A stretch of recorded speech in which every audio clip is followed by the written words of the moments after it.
பேர் சக்திமாரி. நான் நடக்க முடியாமல் எனக்கு இடுப்பு கீழே இருந்து உணர்ச்சியே இல்லை. நான் ஃபிசியோதெரப்பி மூலயமா பக்கத்தில் ஒரு டாக்டர் மூலயமா இங்கே சேர்ந்தோம். இந்த ஹாஸ்பிட்டலுக்கு போங்கன்னு சொன்னாங்க. எனக்கு ஆப்ரேஷன் தான் இது பண்ணாங்க. எனக்கு இப்போ வந்ததுலேருந்து என்னை தூக்கிட்டு சேர்த்தாங்க. தூக்கிட்டு தான் சேர்த்தாங்க.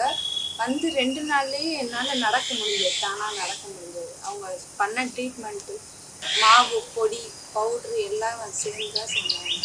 இங்கே எல்லாமே கண்ட்ரோலாக இருக்குது. நர்ஸு எல்லாமே நல்லா பார்த்துக்கிட்டாங்க. டாக்டர் பிஜு சார் தான் பார்த்தாங்க. அவர் எல்லா குறைகளையும் கேட்டார்.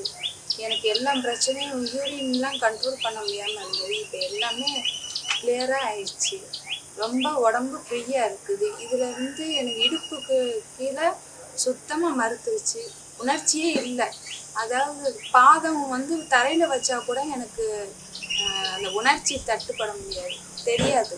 இப்போ எனக்கு எல்லா உணர்ச்சியும் தெரியுது. எனக்கு உடம்பு ஃப்ரீயாகிடுச்சு. எல்லாம் நல்லா இருக்குது. டாக்டரு, நர்ஸு எல்லா சேவையுமே எல்லாம் நல்லா பண்ணுறாங்க.